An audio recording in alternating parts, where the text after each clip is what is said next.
se résume en ces paroles. Tu aimeras le Seigneur ton Dieu de tout ton cœur, de toute ton âme, de toute ta force. Et tu aimeras ton prochain comme toi-même. C'est tout. Nous aimons le Seigneur, nous venons le magnifier, nous venons le célébrer, nous venons lui apporter notre vie. Alléluia. Et ensuite, nous allons communier avec les frères.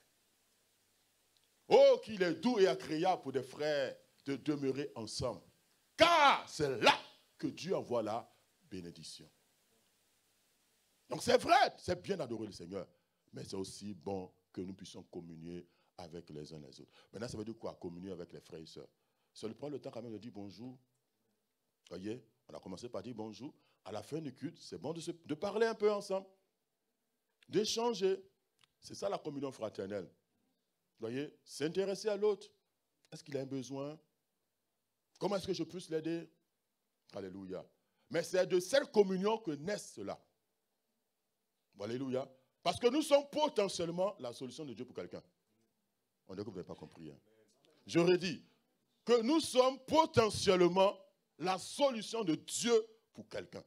Maintenant, si cette personne-là n'est pas là, ne vient pas, ou bien qu'on ne se rencontre pas, je ne peux pas lui donner ce qui lui appartient. Alléluia. Ce que le Seigneur m'a donné de lui donner. Amen, amen, amen, amen. Voilà, je voulais donc honorer l'apôtre de ce ministère, notre Père, notre guide, voilà notre mentor. Nous voulons vraiment bénir sa vie pour l'opportunité qu'il nous donne vraiment de le servir à ses côtés en vous servant. Que Dieu puisse vraiment continuer de lever et de garder de tels hommes de Dieu dans la francophonie. Je voudrais honorer les pasteurs associés. Voilà, le couple Moussavou, pasteur Elvis, pasteur Aïda, pasteur Françoise, le pasteur Marlène, le diacre David, la chaîne du bloc. Bon, ils se sont un peu dispersés. Hein. Et acclamez pour vous-même aussi. Vous êtes un peu formidables. Voilà, je vois la joie, je peux sentir la joie dans les visages. Et c'est réconfortant pour celui qui est au micro ici. Alléluia.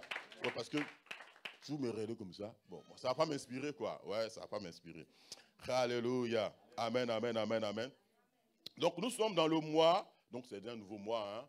Nous sommes donc dans le mois de l'intelligence et la sagesse pour de grands exploits. Est-ce qu'on peut dire ensemble, mois de l'intelligence et la sagesse pour de grands exploits. Le mois d'intelligence et de la sagesse pour de grands exploits. Amen. Pour ceux qui nous prennent en marche, il faut savoir que nous avons un but, un objectif annuel, c'est de faire de grands exploits. Et nous avons donc segmenté, si je puis me dire, cet objectif-là annuel en objectif mensuel. De sorte que la somme de tous ces objectifs, de janvier à décembre, nous permettent d'atteindre nos objectifs. Vous comprenez? Parce que j'ai l'habitude de dire que la vie, c'est comme une orange. Vous comprenez? On coupe l'orange en deux. Et puis, dans cette moitié-là, on va faire plusieurs tranches. Et donc, chaque mois, nous avons des objectifs à atteindre. C'est que nous puissions faire de grands exploits avec le Seigneur dans un domaine particulier de notre vie. Alléluia. Et ce mois-ci, donc le mois de novembre, c'est le mois où le Seigneur voudrait développer ou manifester, que nous manifestions l'intelligence qui vient de lui, la sagesse qu'il nous a donnée. Amen. Donc, avant d'aller plus loin, je voudrais faire deux principales annonces. La première, c'est que le 5 novembre, bon, quand on dit le 5 novembre, je crois que c'est très loin, donc c'est le mardi prochain. Donc, mardi prochain, tout à l'heure, le papa que nous avons honoré, le père de ce ministère, l'apôtre Alain Patrick, voudrait parler à tous ses enfants. Il voudrait parler à tous ses enfants. Aujourd'hui, les moyens techniques nous permettent de le faire. Il n'a pas besoin de se déplacer.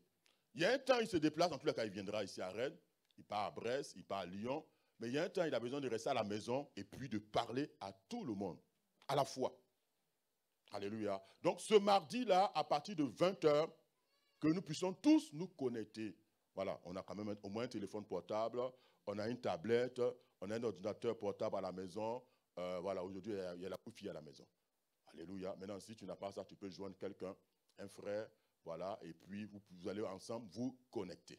Et ça, c'est vraiment important. Tout à l'heure, dans les annonces, je pense qu'elles vont revenir là-dessus, ou elles vont revenir là-dessus. Mais je tenais vraiment à le dire parce que ça concerne le Père. Vous comprenez? Ça concerne la tête. Il est important qu'en tant que pasteur, je puisse l'honorer à ce point-là. Donc, il voudrait parler à tous ses enfants, à tous ses fils et ses filles. Voilà. Donc, dans tous les cas, dans le GIR, cette semaine, pas cette semaine, parce que le GIR commence le mercredi. Oh, le truc commence le mardi. Donc, il faut qu'on puisse maximiser aujourd'hui.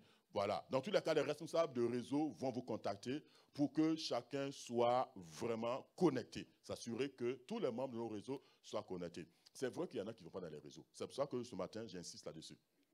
Voilà, même si tu ne tiens pas dans un réseau, tu peux te connecter. Tu peux te connecter pour entendre le message de Daddy, n'est-ce pas, de papa. Amen. Dis Amen, tu es d'accord avec moi? Amen. Voilà, l'autre annonce concerne l'IBA, l'Institut biblique ACR. Alléluia. C'est vrai que la semaine dernière, hein, on avait passé des fiches, mais bon, apparemment, les gens ont mis des noms comme ça. L'idée, c'est que vous vous déplacez pour aller voir le protocole. Vous comprenez? Parce que nous voulons vous donner le programme, comme la dernière fois je l'ai dit, pour que vous ayez une idée de la première, de la deuxième année, même la troisième année. Alléluia. L'apôtre, il va y revenir le mardi. Le mardi, là, il va aussi en parler. Il va aussi en parler. Et Dieu fait grâce parce que notre l'IBA qui doit ouvrir ses portes le 23 novembre ne va plus le faire, le fera le 30 novembre. Ce qui va coïncider avec la venue de l'apôtre. Donc, c'est lui qui va inaugurer l'ouverture de ACR ici, en Bretagne. À Paris, c'est lui qui a fait l'ouverture. Il commence, parce que Paris commence le 9, et nous, en principe, on devait commencer le 23. Vous comprenez? Donc, ça a été décalé, parce que vous savez ce que... Voilà. Bon. Donc, ça tombe bien. Donc, le 30, il sera là. Donc, le matin, nous l'aurons. Et puis, l'après-midi, on fera notre programme normal. Bon, généralement, la première session, elle est ouverte à tout le monde. Pour que, bon, ceux qui, effectivement, qui sont curieux, qui aimeraient savoir exactement ce qu'est l'Institut, vous êtes vraiment les bienvenus. Voilà, vous êtes vraiment les bienvenus. C'est ouvert à tout le monde et c'est gratuit. Alléluia. Bon, on aime beaucoup ce qui est gratuit. Hein. Voilà, j'aime trop ce qui est gratuit. Voilà, donc ça vous permettra d'avoir une idée vraiment de ce qui va se passer pendant cette année scolaire-là, et puis l'année prochaine, et puis la troisième année qui va s'ouvrir, c'est une année de spécialité. Alléluia, c'est une année de spécialité. Et donc, voilà, donc je vous encourage, ceux qui n'ont pas encore fait, c'est de pouvoir contacter les personnes pour que nous ayons vos mails, vos adresses mail, pour vous envoyer le programme en entier. Amen. Ok. Donc, le thème de ce matin, c'est la sagesse infiniment variée de Dieu. Dis la sagesse, infiniment variée de Dieu. La sagesse infiniment variée de Dieu. Alors, nous allons commencer par lire Jérémie chapitre 9, verset 23. Jérémie chapitre 9, verset 23. Je lis dans ma version ici, 8 secondes. Mais que celui qui veut se glorifie d'avoir de l'intelligence et de me connaître. C'est Dieu qui parle à Jérémie. De savoir que je suis l'Éternel qui exerce la bonté, le droit et la justice sur la terre. Car c'est à cela que je prends plaisir, dit l'Éternel. Seigneur, le temps est venu de libérer ta parole. Je m'en remets à ton esprit et je m'attends à toi. Afin que, Seigneur, cette parole soit des semences dans le cœur et dans la vie de tous ceux qui m'entendent ce matin, au nom puissant de Jésus-Christ. Merci pour l'inspiration, merci pour la révélation et merci pour la grâce qui accompagne cette prédication ce matin, au nom de Jésus. Amen. Amen. Donc, le Seigneur dit à Jérémie ici que si quelqu'un veut se glorifier, qu'il se glorifie d'avoir de l'intelligence et de me connaître. Pourquoi? Parce qu'au commencement, Dieu. Au commencement, Dieu. Tout commence par lui, avec lui et pour lui. Et tout finit aussi avec lui. Vous comprenez? C'est ça la sagesse de Dieu. C'est qu'il veut la première place, pas la deuxième. Jésus dit qu'il est l'alpha et l'oméga. Il est au commencement et il est à la fin. Donc, celui qui va se glorifier, qu'il ait l'intelligence pour me connaître, moi, le Dieu véritable. qui manifeste la bonté, qui manifeste la bonté, la droiture, etc., etc. Le deuxième passage, c'est Ésaïe 55, le verset 9, pardon, le verset 8 à 9. Ésaïe, nous sommes tous dans l'Ancien Testament, donc après, en principe, avant Jérémie. Avant Jérémie, tout à l'heure on a lu Jérémie, donc voilà à gauche. Avant Jérémie, Ésaïe 55, oui, parce qu'il y en a qui ne lisent pas l'Ancien Testament, préfèrent lire le Nouveau Testament. Bon, ça c'est bien pour ceux qui débutent. Vous lisez les évangiles, c'est une bonne chose, mais il ne faut pas rester seulement les évangiles. Il faut aller lire les autres passages aussi. Ok? Ésaïe 55, le verset 8 au verset 9. Car mes pensées ne sont pas vos pensées, et vos voix ne sont pas mes voix, dit l'Éternel. Autant les cieux sont élevés au-dessus de la terre, autant mes voix sont élevées au-dessus de vos voix, et mes pensées au-dessus de vos pensées. Dis avec moi, les pensées de Dieu sont élevées au-dessus de mes pensées. Les pensées de Dieu ne sont pas nos pensées. Amen. Donc Dieu ne pense pas comme nous. Alléluia. Mais sauf qu'il a toujours raison. Sauf qu'il a toujours raison. La sagesse infiniment variée de Dieu. C'est quoi la sagesse? C'est quoi l'intelligence? La sagesse. Parce que j'aime les deux vont ensemble. Hein? Intelligence, sagesse. Un esprit d'intelligence et un esprit de sagesse. Vous comprenez? Généralement, les deux parts vont ensemble. Bon, généralement, je dis qu'ils sont des cousins. Mais vous allez voir que le trait commun, c'est la connaissance. Dis la connaissance. Donc nous pouvons définir l'intelligence comme étant la connaissance approfondie d'une chose et sa compréhension nette et facile. Donc la connaissance approfondie d'une chose et sa compréhension nette et facile. Et la sagesse va être la capacité à appliquer intelligemment cette connaissance-là. Pour rendre ça simple. Donc l'intelligence, c'est la connaissance. On a la connaissance de quelque chose. La sagesse, c'est comment on va appliquer cette connaissance-là de manière intelligente dans la vie de tous les jours. Vous comprenez? Dans la vie de tous les jours. Comment allons-nous appliquer cela? Voilà la sagesse.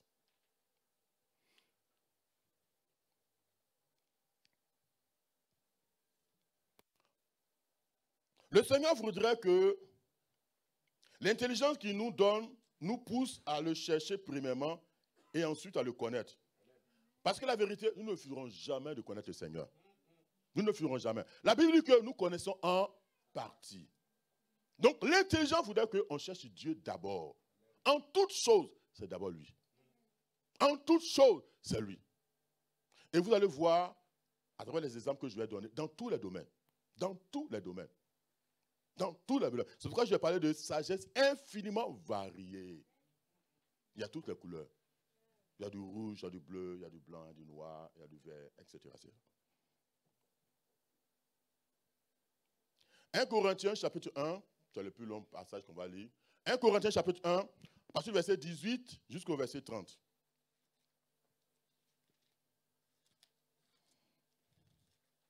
« 1 Corinthiens, c'est dans le Nouveau Testament, après le livre de Romains.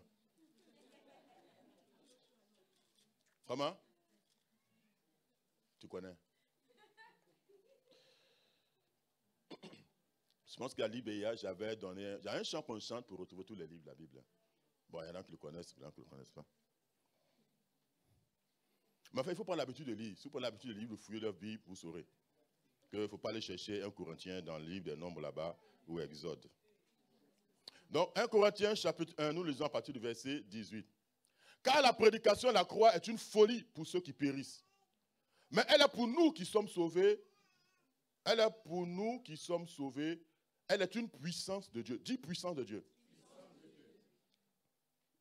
Aussi est-il écrit, je détruirai la sagesse des sages et j'anéantirai l'intelligence des intelligents. Où est le sage? Où est le scribe? Où est le disputeur de ce siècle? Dieu n'a-t-il pas convaincu de folie la sagesse du monde? Car puisque le monde, avec sa sagesse, n'a pas connu Dieu dans la sagesse de Dieu, il a plu à Dieu de sauver les croyants par la folie de la prédication. Les Juifs demandent des miracles et les Grecs cherchent la sagesse.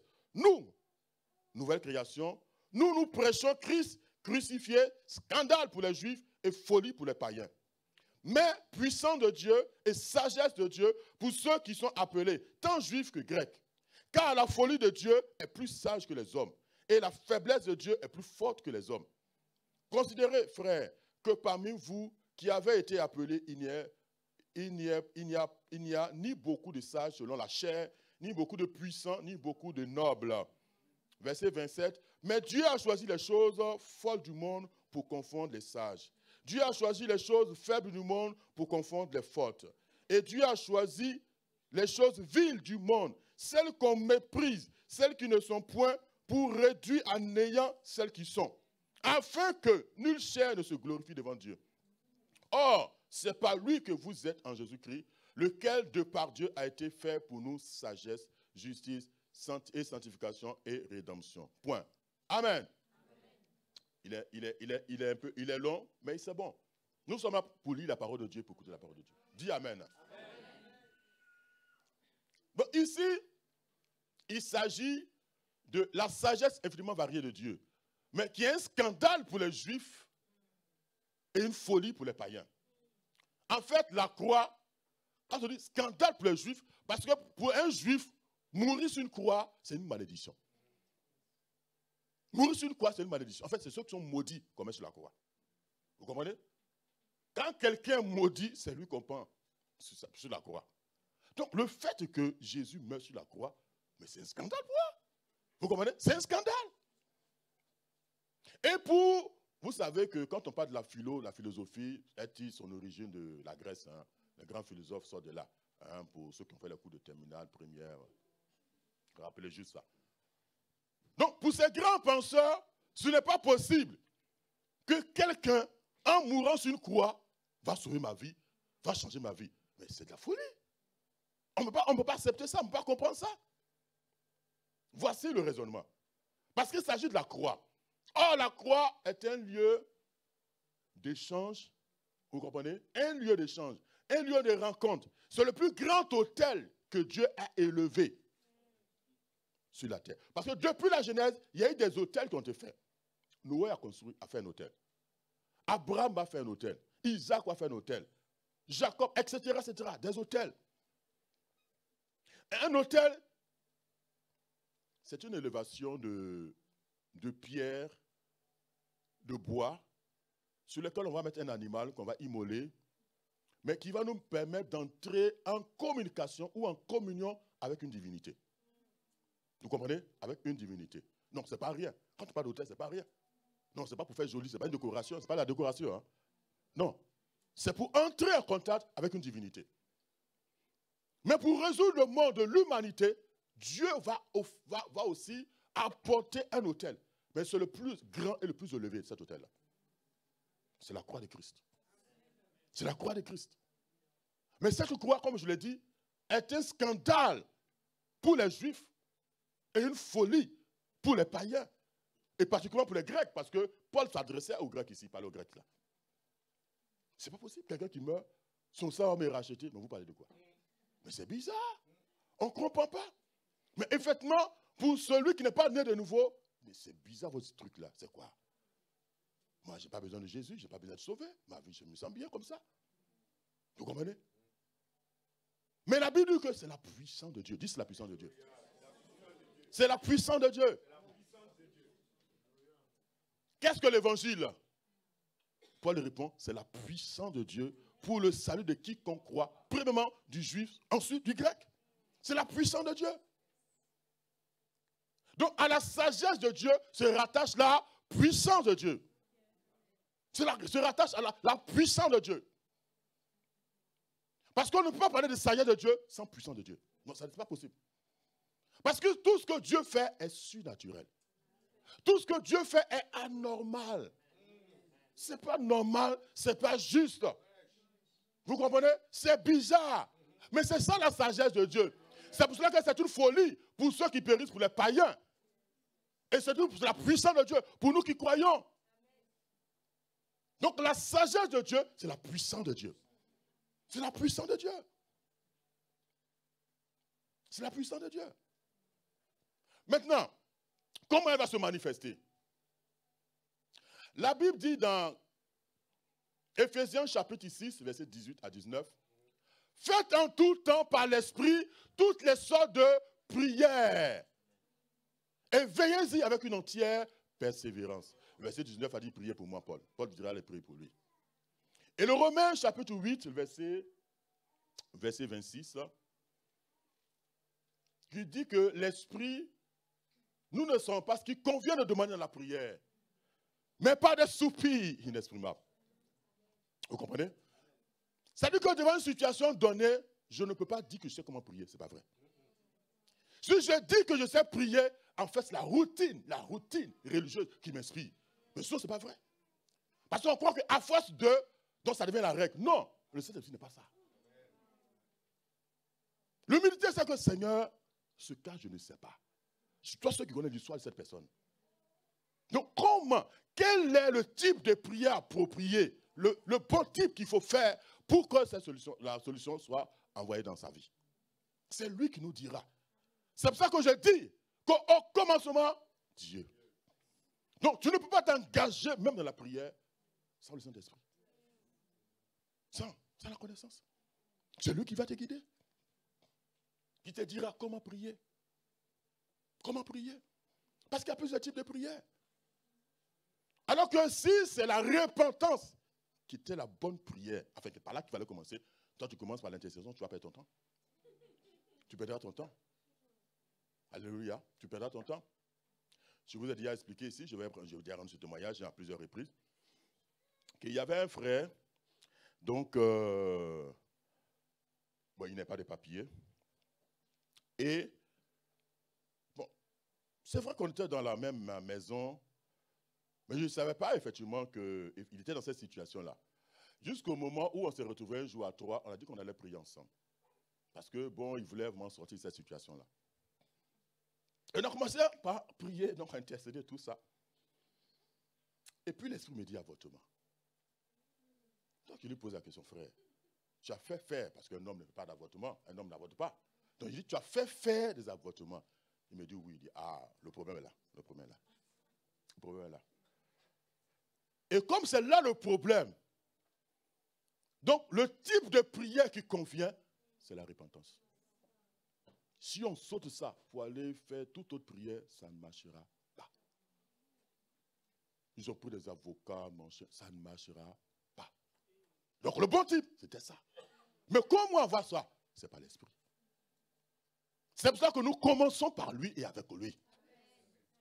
C'est ça la sagesse de Dieu. C'est que ça commence par moi. Venez, qu'on commence par moi. Seigneur, je ne sais pas comment faire. Il va te dire. Mais si tu donnes l'impression que, tu lui dis que non, je sais, dis vas-y, tu vas voir. Tu verras, tu as perdu du temps. Peut-être qu'après 5 ans, tu vas comprendre, tu vas revenir, lui t'attend là. Vous comprenez? C'est ça. C'est ça. La sagesse variée de Dieu. Quand on arrive dans l'Ancien Testament, vous allez voir qu'après la sortie d'Égypte, dans le désert, quand il devait aller conquérir Canaan, vous allez voir que ce n'était pas la même stratégie. Quand il devait combattre Haï, parce que Haï, c'était la première ville. En 2, 4, 6, ils avaient pris ça. Ils étaient tout petits, donc c'est pas grave, ils ont pris. Par contre, quand ils arrivent à Jéricho, Dieu donne notre stratégie. Ce n'est pas la même qui a été appliquée pour la conquête de Haï. Vous comprenez? Pour Jéricho, il devait faire le tour de la ville. Il devait faire le tour de la ville. Une fois par jour, et le dernier jour, il devait faire 7 tours. Bon, vous imaginez, même si on prend la ville de Rennes seulement, on doit tourner. Non, parce que quand on lit comme ça, on a l'impression que c'est un peu comme les dessins animés, ou qu'on appelle ça même là, bon, voilà, les histoires qu'on raconte aux enfants là et tout. Non, on n'imagine pas. Moi-même qui suis à Chantepie, j'ai dit, mais attends, on va rester seulement à Chantepie. Demande de faire seulement le tour de Chantepie 7 fois. Ils l'ont fait. Ils sont un peuple, hein. En fait, quand ils sont sortis d'Égypte, il y avait près d'1 million de personnes. Ah non, ce n'est pas une question de 300, 400, non, près d'un million de personnes. Vous devez tourner. Vous devez tourner. C'est comme ça. Dieu, c'était la pensée de Dieu. Ses pensées ne sont pas les pensées des hommes. Ses voix ne sont pas les voix des hommes. Quelle est la stratégie que tu adoptes dans cette situation? Qu'est-ce que tu dis dans cette situation? Comment on fait dans cette situation? Voilà la sagesse de Dieu. Voici la sagesse de Dieu. C'est comme ça qu'ils ont gagné. C'est comme ça qu'ils ont gagné. Et quand tu devais aller en guerre, ça c'est le livre des rois, quand tu devais aller en guerre contre certains rois, Dieu allait dire exactement, passer par ce chemin-là. Mais ce qui m'a plu avec ce roi-là, c'est que la prochaine attaque, il a encore consulté le Seigneur. Pour dire, est-ce que je repasse par là? Il dit non. Passe par l'autre côté. Change. Change. Et j'avais constaté que, le père de la nation, c'est lui qu'on appelle le père de la nation en Côte d'Ivoire, Houphouët-Boigny, c'est vrai qu'il y avait une route qu'il avait l'habitude d'emprunter. Parfois, ça dépendait. À un moment donné, changer de route. Quand son cortège arrive, il passera par là. J'ai compris que par moment, il faut changer. Il faut changer. Non, il ne faut pas aller bêtement comme ça. Tu sais que là, il y a un obstacle, il y a quelque chose qui se passe. Il faut changer. Il faut changer. Et une fois, l'apôtre m'a posé la question, parce que c'est vrai que je suis allé le chercher à l'hôtel. J'ai dit non, on ne passe pas de l'autre côté, on passe par ici. Il dit, ah bon? Il dit, c'est biblique, c'est dans la Bible. J'ai dit, c'est dans la Bible. Qu'à un moment donné, on n'emprunte pas toujours le même chemin. On n'emprunte pas toujours le même chemin. On est dans l'esprit. Et non, on passe par ici. On a changé. On ne passe pas toujours par le même chemin. C'est l'esprit qui vous conduit. C'est-à-dire que même dans ces choses-là, on a besoin de la sagesse d'en haut. On a besoin de la sagesse d'en haut. On a besoin de la sagesse d'en haut. Vous comprenez? On a besoin de la sagesse d'en haut. Donc cette sagesse-là, elle marche dans tous les domaines. Dans tous les domaines. Il y a un de mes filles qui me disait la semaine passée qu'il y a un philosophe qui dit, toi tu aimes bien les philosophes, hein? C'est bien, je montre que tu es là à l'école. Il y a un philosophe qui dit que aucun homme ne peut vivre sur cette terre avec une seule femme. Et ça, c'est une affirmation, c'est une assertion. Il me dit, toi-même, quand tu dis ça, qu'est-ce que tu en penses? Il me dit, bon, c'est vrai, quand on regarde un peu la ville aujourd'hui, etc., etc., je dis, bon, d'accord. J'ai dit que ça, c'est des dissertations philosophiques, c'est ce qu'on a fait en philo. Bon, moi en philo, je m'étais spécialisé en commentaire. Je n'aime pas les dissertations, mais je sais comment ça se passe. Donc, la thèse, ça dit que je suis d'accord avec ce qu'il a dit. Donc, j'ai pris ses arguments. Et c'est vrai. J'ai dit, c'est vrai. J'ai dit, c'est vrai. Donc, la thèse, c'est que nous sommes d'accord avec ce qu'il dit. Mais l'antithèse, j'ai dit, c'est faux, c'est un mensonge. Pourquoi c'est un mensonge? J'ai dit, en Christ, ce n'est pas possible. Non, en Christ, ce n'est pas possible. Vous comprenez? C'est possible pour celui qui ne connaît pas Christ. Pour celui en qui l'Esprit de Dieu n'y est pas, c'est possible. Mais pour celui qui est en Christ, j'ai dit, maman, ça ne passe pas, c'est pas vrai. C'est pas vrai. Non, c'est pas possible. J'ai dit, non, c'est pas possible. Parce que la tendance, c'est ça aujourd'hui. Puis j'ai dit que j'espère que tu n'es pas en train de basculer là-bas. Hein. Parce que quand je te vois parler, on dirait que tu es en train de... J'ai dit, fais attention, maman, fais attention. Oui, parce qu'en fait, vous savez, l'ennemi va nous attaquer dans nos pensées. Vous comprenez? Pour dire que bon, tu vois que bon, quand tu regardes un peu la société, c'est un peu comme ça, les gens ne se marient pas, on peut aller d'homme en homme, de femme en femme, c'est un peu normal. J'ai l'impression que tu es en train de justifier ça. J'ai dit, là où tu es en train de partir, fais attention. Hein. Ah non, non, je ne suis pas d'accord avec ça. Fais attention. Fais attention. C'est vrai pour le monde perdu. C'est vrai pour ceux qui ne connaissent pas Christ. Mais ce n'est pas vrai pour ceux qui connaissent Christ. Ce n'est pas vrai. Ce n'est pas possible. Ce n'est pas vrai. En fait, si nous autres, on a pu se garder pur jusqu'au mariage. Vous comprenez? On a pu se garder pur jusqu'au mariage. Certains ont dit que tu allais devenir... Bon, les gens racontent des choses pour se moquer. Mais ça ne change rien. Il n'y a rien du tout. Ce n'est pas vrai. Ça, ce sont les pensées des hommes, et particulièrement des païens. Des païens. Vous comprenez? Ce n'est pas vrai. Donc la sagesse est infiniment variée de Dieu. Variée de Dieu. Donc Dieu a une façon de faire. En fait, il ne nous demande pas de ne pas réfléchir aussi. Voilà, il faut que je corrige. Voilà. Le Seigneur ne demande pas de ne pas réfléchir. Quand je dis ça, ce n'est pas qu'on ne doit pas réfléchir. Ce n'est pas qu'on ne doit pas être intelligent, on ne doit pas faire des études. Non, ce n'est pas ce que je suis en train de dire. faites vos études, allez le plus loin possible. Voyez, allez le plus loin possible. Mais seulement vous devez comprendre que Dieu a sa méthode. Il a sa façon de fonctionner. Mais qui a l'air bizarre, qui n'est pas logique. Mais c'est Dieu et c'est sa sagesse. C'est comme cela. Quand vous allez prendre toutes les guérisons, toutes les guérisons que Jésus a opérées, ce n'est pas les mêmes. D'un malade à un autre, ce n'était pas les mêmes. Ce n'est pas les mêmes. Sagesse varie de Dieu. Pourquoi il n'a pas gardé la même méthodologie? Non. Non, non, non. Selon les villes, selon les individus, ça changeait. Ça changeait. Vous comprenez? Parce qu'il dépendait du Saint-Esprit. Je fais ce que je vois le Père faire. Donc j'ai le programme de la journée. Avant de commencer la journée, j'ai déjà le programme. Donc je sais où je vais. Je sais où je vais. C'est pour cela que nous devons, comme David, dévancer l'aurore. Prendre le temps d'aller rencontrer celui qui est à l'origine de cette journée. Parce que cette journée, en fait, c'est Dieu qui l'a fait. Vous comprenez? C'est Dieu qui a créé cette journée, la journée d'aujourd'hui. C'est Dieu qui l'a créée.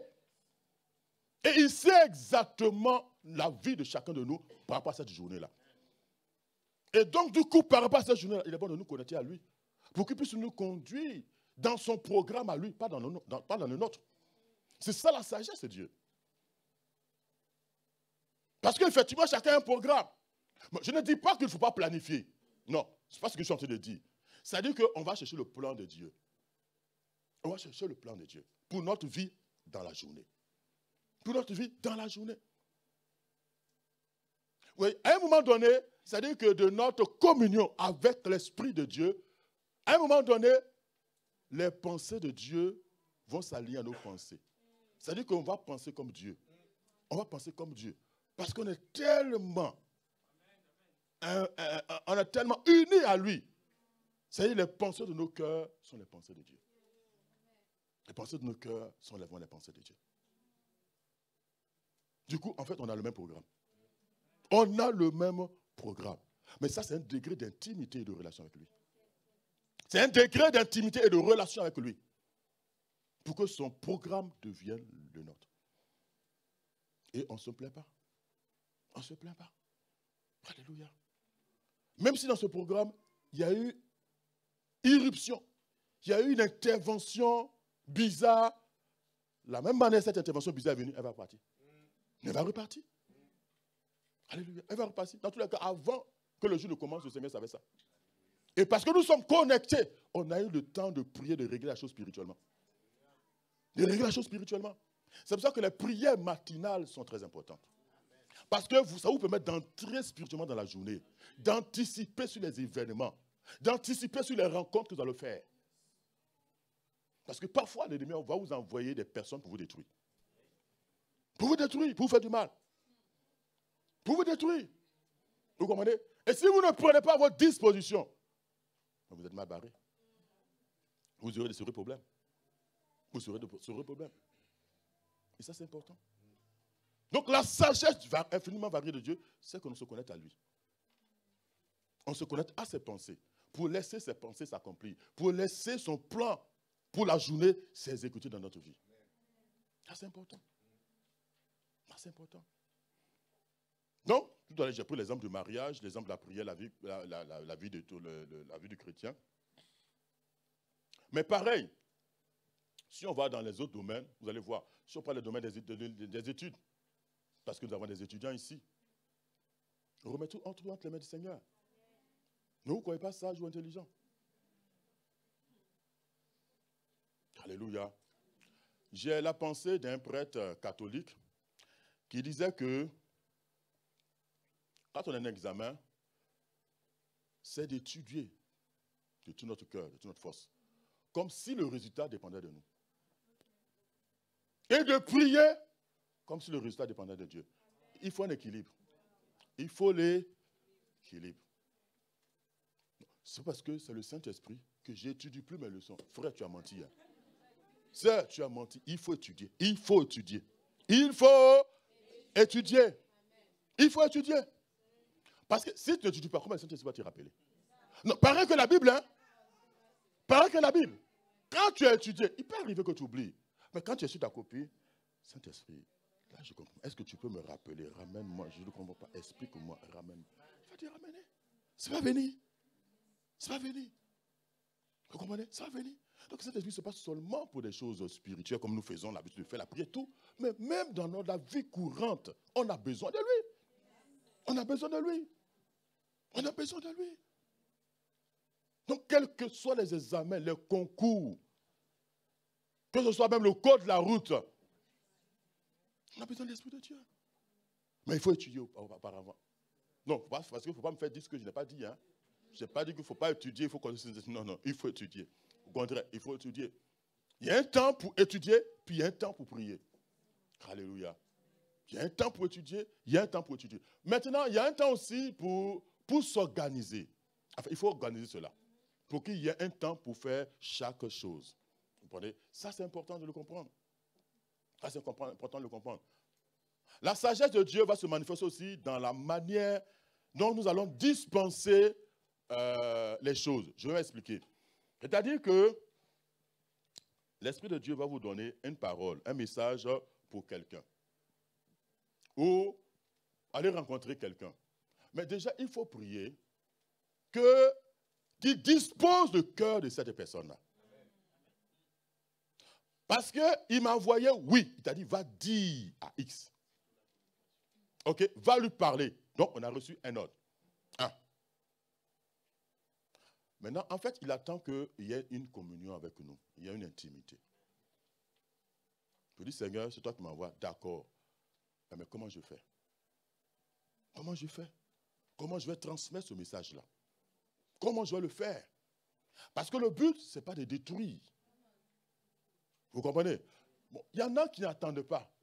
Dès qu'ils ont reçu, ils sont partis. Et puis après, l'affaire est gâtée. Tout est gâté. Pourtant, l'origine, la chose vient de Dieu. Elle est bien. Vous comprenez? Bon, on n'a pas, peut-être que ce n'est pas le bon moment. Il t'a dit, va lui dire ça. Mais tu n'as pas de formation aujourd'hui. Le temps de pouvoir prier que l'Esprit de Dieu dispose de que la personne. Qui dispose les circonstances.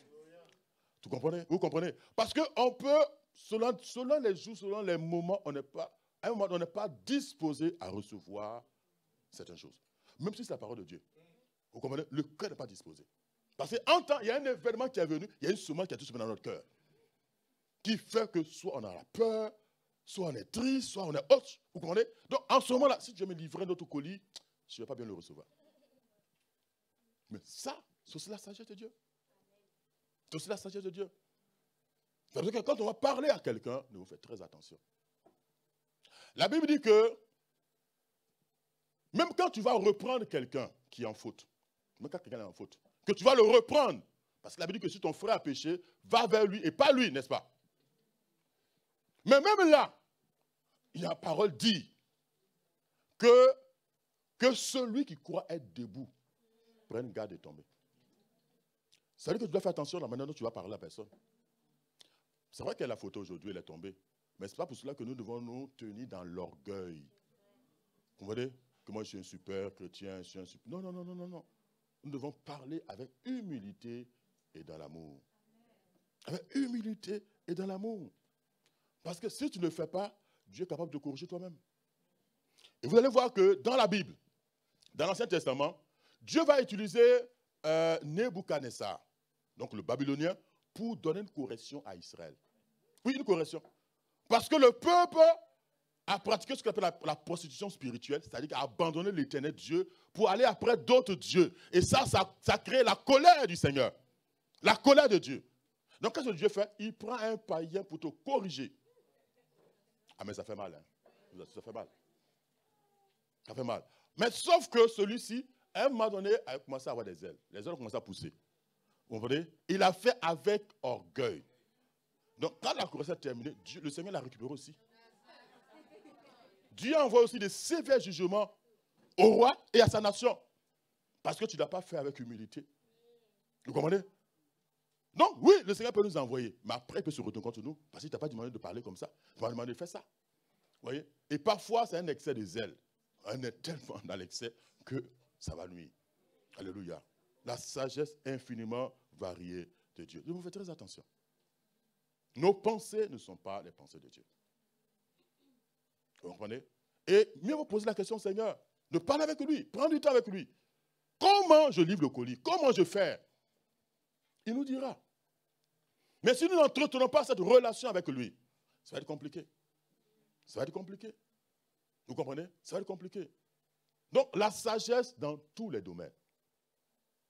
Bon, c'est vrai que j'ai pris juste l'exemple par rapport au mariage, là, juste ça. Quand on arrive à l'argent, vous comprenez? Vous avez 1000 euros, la dîme, c'est 100 euros. Bon. Mais comment, quand on enlève au CP1, on a dit qu'on n'a pas ça une soustraction. Or, une soustraction, ça diminue. Vous comprenez? Une soustraction, quand tu soustrais, tu enlèves. Donc, logiquement, humainement parlant, ça diminue. Vous comprenez? Mais la sagesse de Dieu dit, c'est ça, ma sagesse. Donc, humainement parlant, ça diminue, mais spirituellement, ça augmente. Vous comprenez? Spirituellement, on est en train d'établir quelque chose qui va nous permettre de vivre, de couvrir même les 30 jours ou le mois entier. Ou même d'aller au-delà. Vous comprenez? D'aller au-delà. Donc, humainement parlant, on fait des calculs. On dit non, c'est comme ça. Mais Dieu a sa sagesse. Et il donne moi les 10%. Que les 10% ne vous appartiennent pas. C'est une semence pour que moi, Dieu, je puisse vous bénir davantage. Pour que moi, Dieu, je puisse vous bénir davantage. Je prie, c'est vrai que le Seigneur m'a mis à cœur de vraiment bénir les personnes qui apportent la dîme. Parce que, bon, à la maison, vous ne le faites pas. Et pendant des années, j'ai dit aux gens ici que c'est bien qu'avant le culte, prenez le temps à la maison, non seulement d'adorer le Seigneur, de parler avec, de méditer, mais prenez le temps de parler à l'offrande que vous allez apporter. Prenez le temps de prier là-dessus. Bon, comme on sait que généralement les gens ne le font pas, c'est pour ça que nous le faisons ici. Pour que Dieu bénisse ça. Parce que le tout ne sont pas venu nous donner. Vous comprenez? C'est un acte d'adoration, comme on l'a vu le mois dernier. C'est un acte d'adoration. Donc, dans ce temps d'intimité avec le Seigneur, c'est de lui parler. C'est de lui dire. De parler avec le Seigneur. De prier par rapport à ça. Vous comprenez? C'est important, on ne le fait pas. Mais le Seigneur nous donne cette instruction de le faire afin de pouvoir bénir votre vie et qu'il puisse sécuriser vos biens, vos familles, vos maisons, mais également qu'il puisse aussi accroître et multiplier les sources de revenus. On va se tenir debout, on va bénir le Seigneur pour sa parole et nous préparer pour la Sainte Seine. Voilà, aujourd'hui, donc, nous allons passer aussi à la table du Seigneur. Donc, nous allons aussi nous préparer par rapport à ça. Donc, élève la voix, commence à bénir le Seigneur pour sa parole. Commence à prier, commence à prier, commence à prier.